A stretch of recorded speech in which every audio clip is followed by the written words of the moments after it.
Hi, Paula. Hi, Bob. So happy to have you here. How are you doing? I'm good, thank you. Excellent. So, yeah, I'm really looking forward to getting to know you. I know you a little bit already, but I find your story so inspiring. So, thank you for offering to share it with our listeners. Well, I'm excited. Yeah. So, maybe we can start at the beginning. When was your first introduction to mindfulness? How did you discover it? What was going on in your life at the time?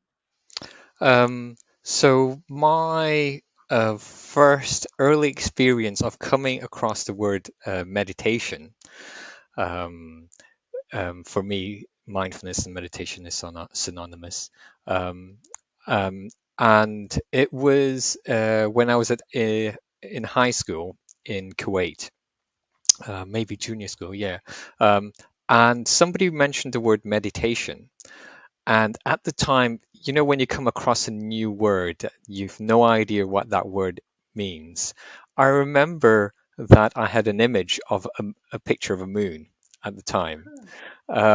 And but still I had no idea of what meditation meant. So it wasn't until when I was maybe around 15, 16 in high school where I was looking into spirituality and meditation, and sort of reading books, trying to figure out, how to meditate from text. And remember having conversations with friends. They're saying, "Oh, when they tried meditation, um, you know, they couldn't still their mind. Their thoughts was just, they kept having thoughts." And I remember thinking, oh, that's different from my experience. Hmm. Because when I meditated, maybe it was beginner's luck. I now know in terms of that I was in the states of tranquility. So there Hmm. were not a lot of thoughts. It was very tranquil, sometimes not even thoughts. So um, it also gave me an insight into, oh, the way I experience the world and what's happening is different from what people experience. So that was my segue into meditation, mindfulness, through my interest in spirituality and sort of exploring those things, until I came across Shinzan's teachings. Then everything kind of fell into place for me. So that's so interesting, Bog, that you found tranquility, a state of calm so early on in your practice. And were you practicing by yourself? Like you just sat down and tried meditating, or did you learn from books, or did you have a class? No, so at the time there were many classes where I was, so it was mainly from books, um, and it wasn't until later where I learned a bit more about meditation through my interest, when I found a spiritual teacher. Um, it wasn't so much heavily on meditation, but it touched upon meditation.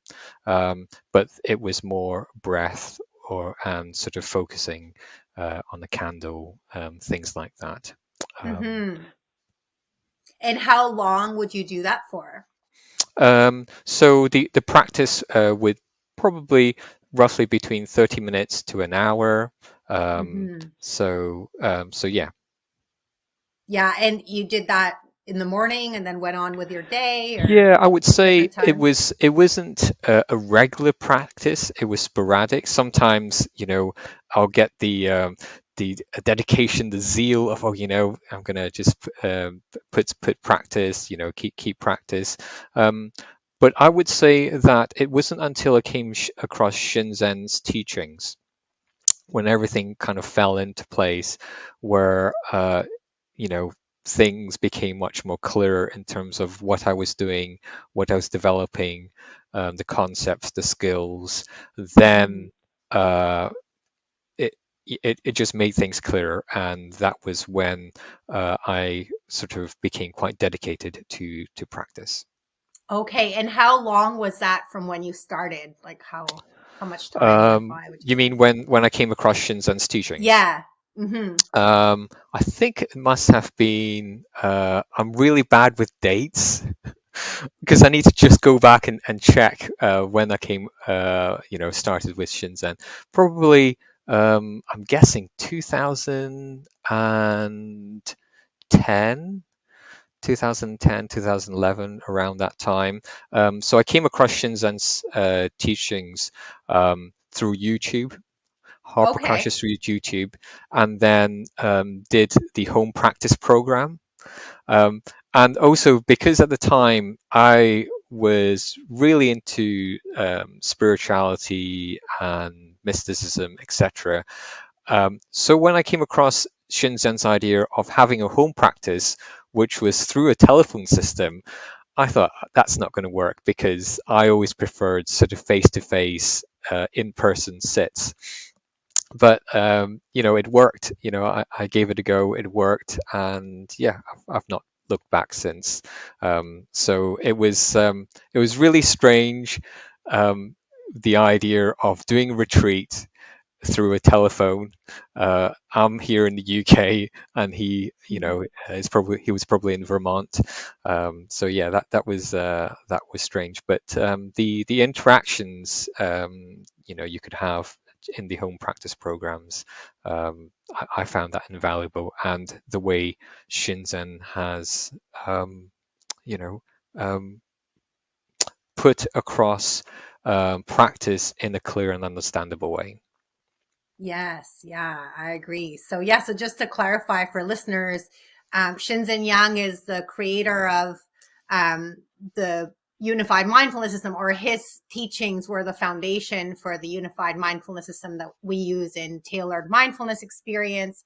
And he took all the various spiritual practices basically in the world and then just categorized them into very logical and very scientific method. And then in terms of the home practice program, you call in, right? People can call in from anywhere in the world, and Yeah. it still goes on now. And it's, I think, one weekend a month, and they're very low cost, which is great. Yeah, it's a wonderful way to deepen the practice and to understand what's happening, and to build community, right? Because sometimes when you start a mindfulness practice, and I'm curious if this was your experience, Bob, it's hard to know, like, am I doing this right? Like, who else is doing this? And it starts to affect your life in different ways. So having a community can be really helpful. Is that what you found as well through Shinzen? Yeah. So at the time there was not a lot of community in the UK, but having because at the start it was quite a small community, so I got to know practitioners in Russia, so and people in in Europe, and we sort of exchanged, and Sabine in Germany. So we had an idea to have some funding from the European Union to be able to work together. So that was the start of that, where we sort of communicated. But you're right that having a group of community where you can share your experience, talk about practice, it just keeps that going, and supports your own practice. So yeah, that's really invaluable. Yeah. And Bob, how did your practice shift? So you said it really deepened when you met Shinzen, and before that, you were doing breath or mantra as well. And did Um, that change? And yeah. yeah, not so much Mm. mantra, Oh, okay. but I would say definitely breath, but like focusing on the candle as Candle, well. that's the one. Um, Yes. so I suppose for me the shift was understanding exactly what I was doing and the Hmm. reason why. um, and understanding I'm developing a set of skills in terms of concentration, sensory clarity, and equanimity. Uh, and you know, those skills for me at the time, concentration was quite clear. easy to understand in terms of developing a focusing skill. Sensory clarity, I had to kind of get my head around that, to understand, okay, these are your different senses, and what you're experiencing. You're developing clearer, more clarity on that, and also at different levels. But equanimity was the most difficult one for me to Hmm. understand at the time. Conceptually, when I read it, so okay, I kind of understand it, but I think, for me, it might be different for other people. It took, a while, maybe a year or more, to develop, um, a greater understanding of what equanimity was experientially. So yeah. Tell So us more about that. So what does it mean? What does what does it equanimity mean? mean? In my experience, when I first came, or when the light bulb for me, in terms of ding, oh, this is what equanimity was. So when I was practicing in the early days, was okay. I thought, okay, I'm learning mindfulness. Does this thing really work? Hmm. And what I'm learning, does it work? So I would test it out in situations, in challenging situations. I remember at the time, my son, he was a baby, maybe 6 months to a year, and he was screaming and crying in the kitchen. He was throwing his food. And I remember walking down the corridor towards the kitchen with the screaming. I could feel frustrated. I could feel the anger that was coming up. So that was the other thing with practice, becoming more clear of what I was experiencing, noticing the frustrations and the anger. Having that awareness of, okay, this is what's happening. So I was aware of the frustration and anger that was coming up, and I thought, oh, okay, let's see if mindfulness works, because here is a challenging situation. Can I be able to use mindfulness to help, what I'm experiencing? I can't remember what technique I was doing, but I remember I was, focusing on it, trying to have equanimity, with it, um, and I would say I dropped into equanimity, where suddenly I was, the anger. My whole body, uh, and mind was consumed with the anger. It felt like I was on fire, Hmm. but I was okay with it. And I thought, wow, okay, so I can experience the anger that's going on, but in a state of okayness. So that gave me, an insight of, okay, maybe this is what it means to have equanimity, or to drop into equanimity. Um, so that was, a little light bulb for me of equanimity. That's such a beautiful story.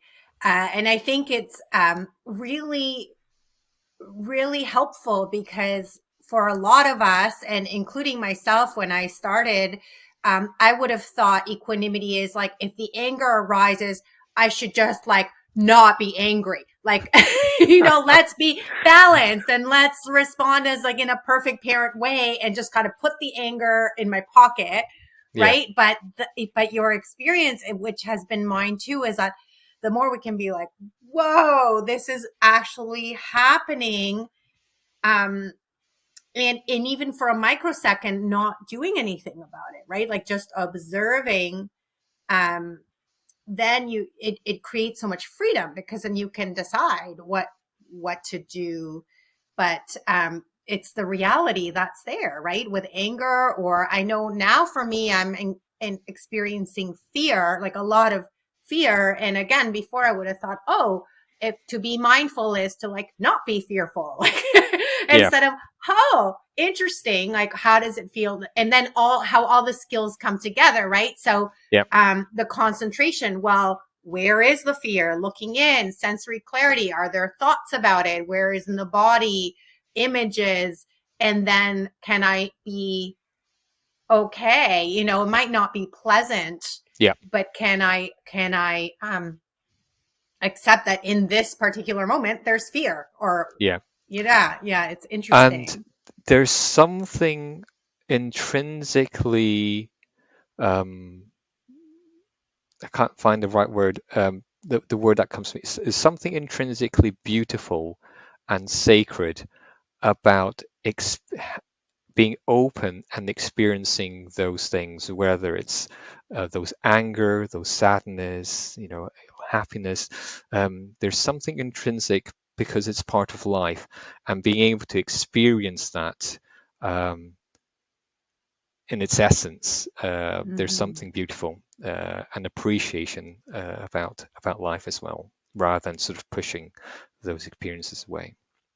Yeah, so true. Yeah. And I'm curious, so after, do you remember, like, after you experienced the anger, how you related to your son? What happened with him screaming? Um, Or maybe other other examples of how you deal with your relationship once you are more um, equanimous? So yeah, I can't remember what happened, but I think I was more on a high of wow, Hmm. this is what equanimity is, um, and that was fine. It allowed me to sort of manage the situation. So I suppose that the other aspect to practice is to be able to act effectively. Um, Hmm. where we've got this experience, what's the most effective way that I can do in this situation, apart from just shouting and yelling. um, um, and I think that is just an ongoing process for me. Hmm. Definitely, nowadays when I'm frustrated with my son, or I get angry with my son, um, I am finding ways of using practice to help me manage what I'm experiencing, and then trying to take certain actions which are coming from a loving and kind way. Hmm. So yeah. Yeah, that's so good. And um, I know for me, what I've learned is that there's not one right answer, right? Like I used to always read all the parenting books and be like, okay, must have more discipline, must have less discipline. And it's kind of like what we're doing here with mindfulness practice, right? It Yeah. depends on the moment and what's going on. And how have you found that? Do you find you have more trust in your ability to decide what's needed day to day or moment to moment, or whether it's like in your practice or in your life? How do you determine what you need? What do you mean? I'm not quite clear on that question. Okay, so I guess what I'm thinking is, usually in our society, we're used to somebody telling you what to do, right? So when I had kids, I read all the parenting books. I'm like, okay, there's going to be a book out there that's going to tell me how to raise my kids so that they're happy, healthy children. And same with meditation. It's like, okay, there's going to be something out there that tells me what do I need to practice so that I can be happy, right? But over time, I've learned there's no manual, right? Like you kind of have Yeah. to figure it out for yourself. And were you always able to kind of be intuitive about what you needed, or was that something you learned over time? I think it was something I learned over time.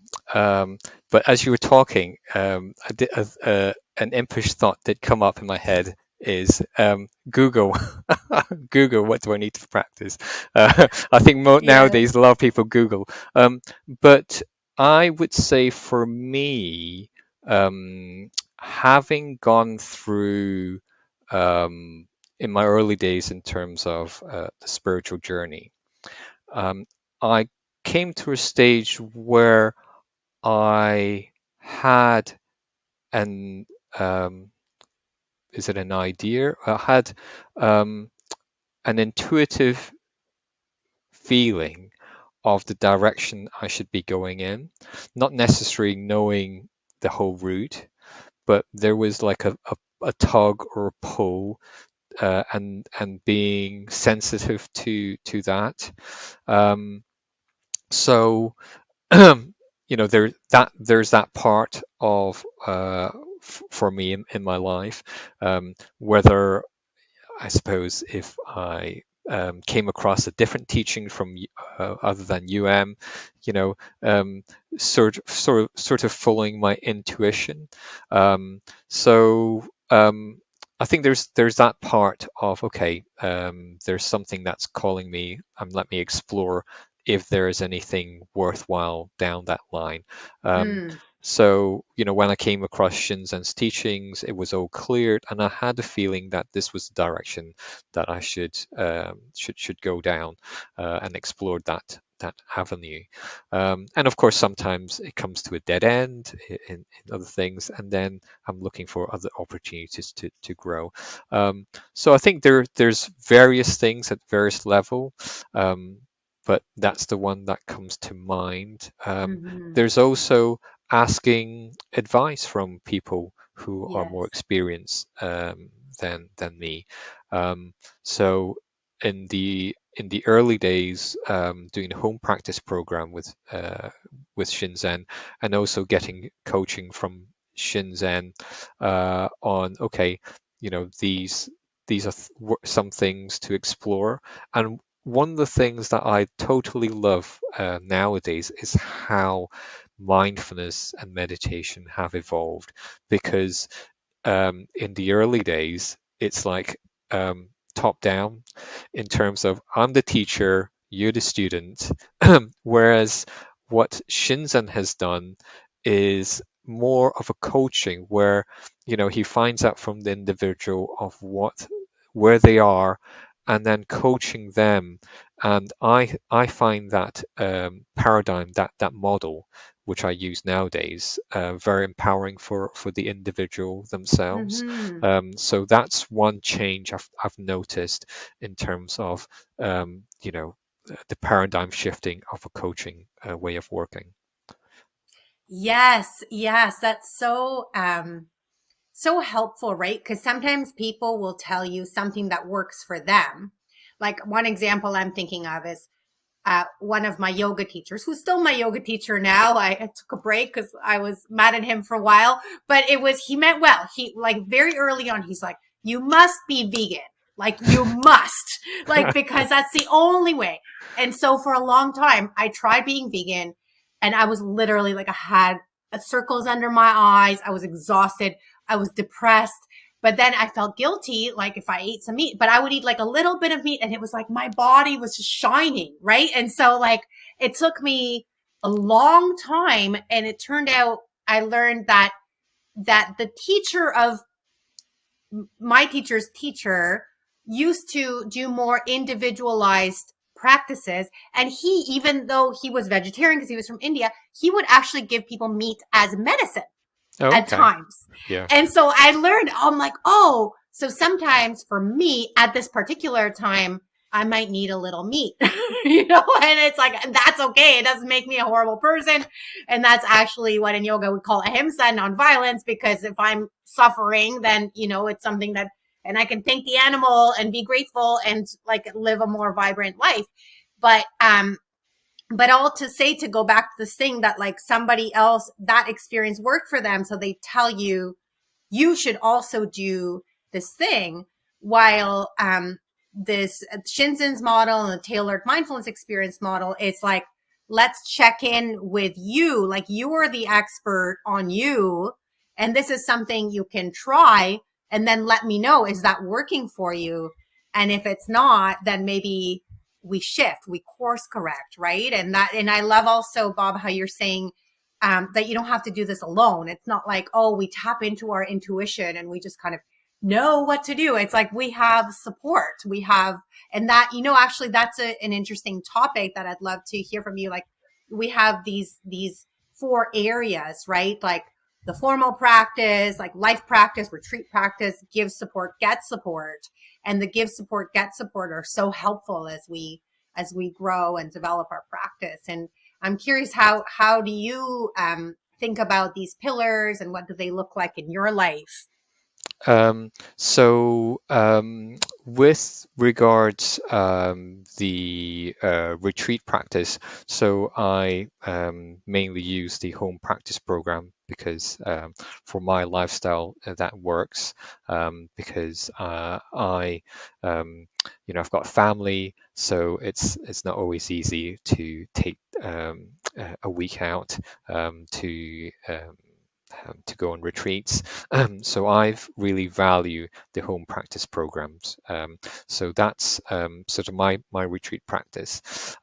In terms of giving support, I do that with the classes I teach um, um, every week, and also the mindfulness one-to-one coaching.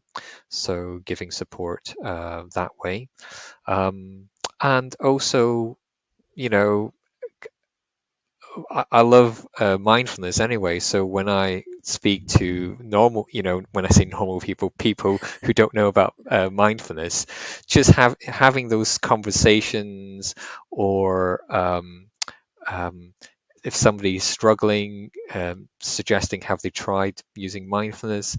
So um, there is that aspect, but also being able to um, subtly exude positivity for Mm, people.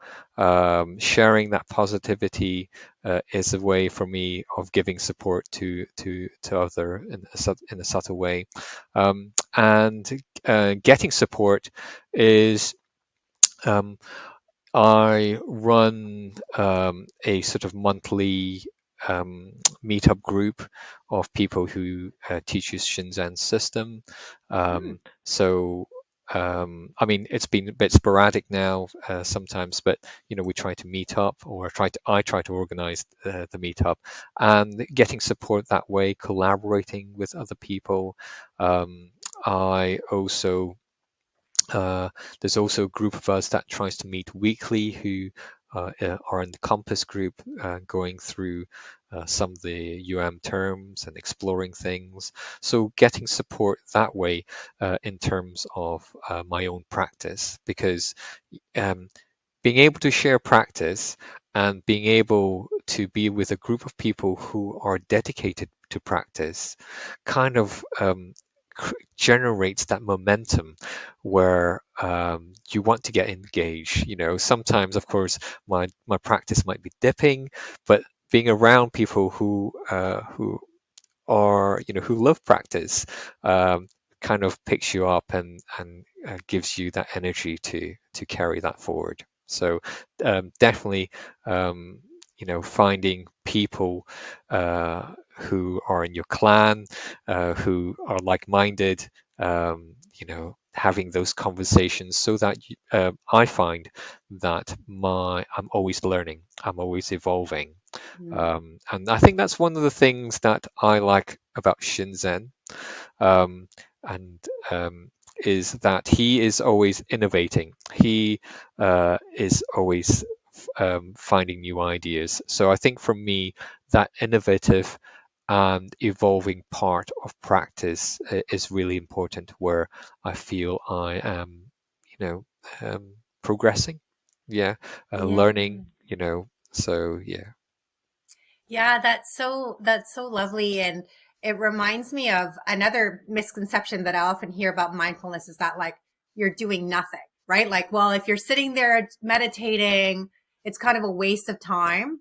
But from what I hear, it's a constant evolution, right? Like the people you meet, that affects your practice. And I love how you mentioned this idea of subtly affecting the people around you, that as we feel more calm, more balanced, just walking down the street, and smiling at someone, as opposed to, being growling all the time, or just I know for me that because we all, I feel, want to make a contribution in our world, and sometimes it can feel frustrating because there's so much difficulty and so many challenges, but knowing that I can just be a subtle positive influence, as I walk around in my day at the grocery store or wherever I am. That's really comforting. So, Yeah. Um, yeah. and the other thing that comes to mind is talking about the benefits. So, from another benefit for me is that noticing, sometimes I notice, oh, I don't feel quite right, or something's disturbing me, either emotionally or mentally. It could be challenging situations. So on the surface level, I might feel, oh, it's kind of sorted. But deeper down, I feel, oh, there's something that's not quite right.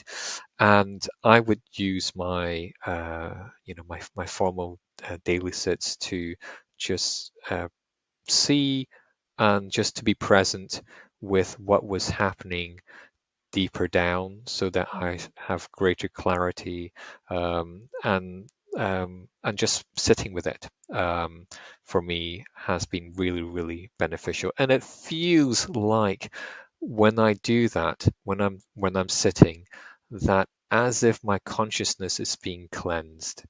Mm, That's how it feels like to me. Yeah. yeah, that's beautiful.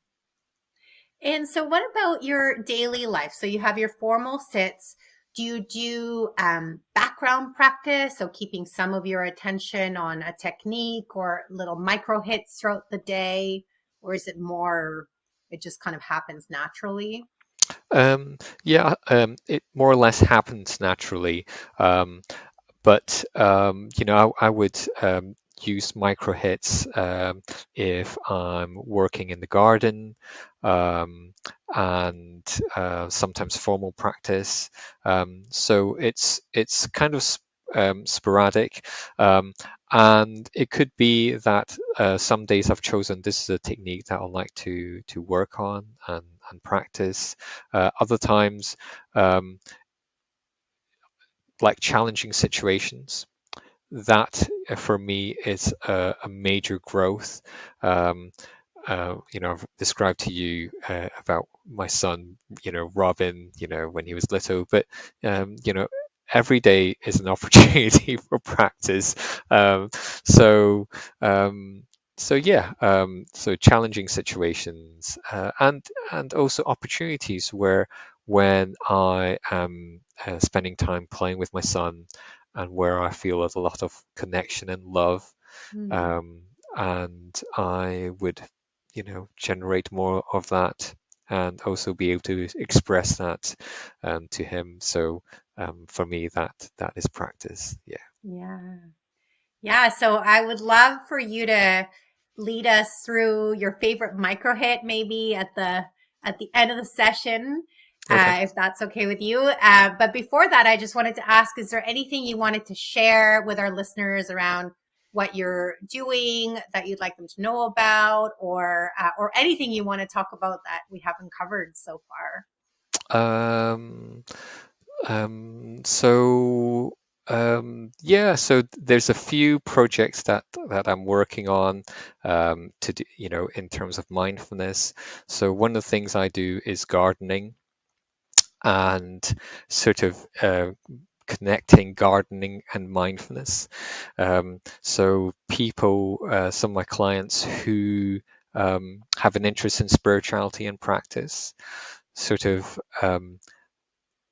presenting the idea that the garden is like a sacred space for them, and then looking at plants and the shape and the environment of the garden, sort of that they are taking care and tending to the garden, and looking at plants that might create certain colors, um, and also attract more wildlife, so that the space in itself becomes alive.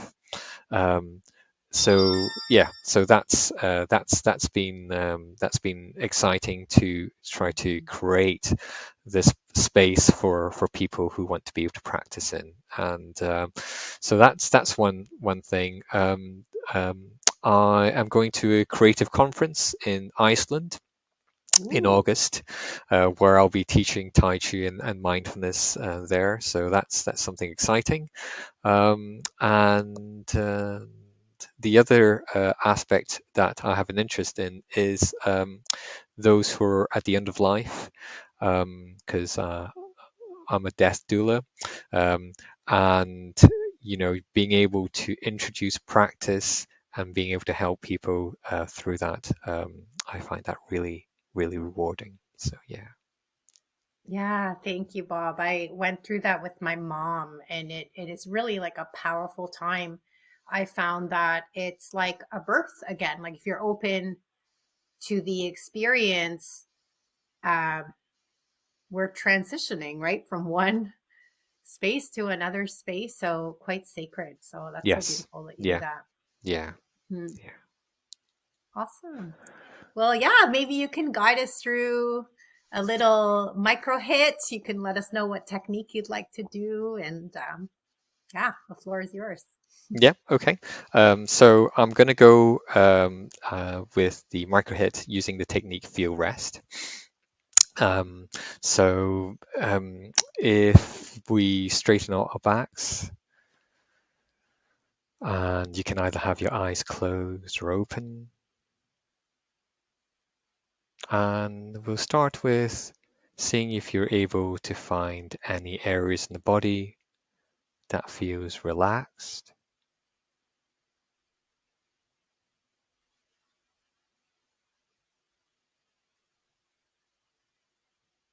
And if you're able to find an area in the body that feels relaxed, you can gently focus on that.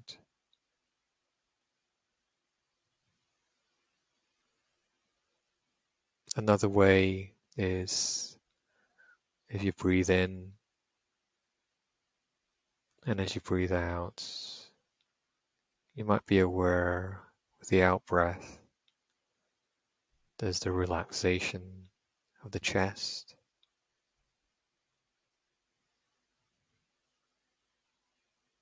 Or you might be aware of other areas in the body that feels relaxed. And you can gently focus on that.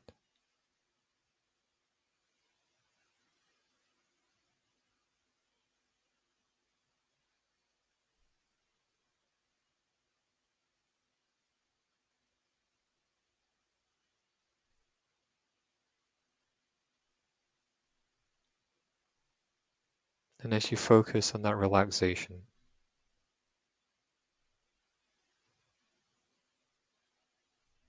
see if you can soften and deepen into that.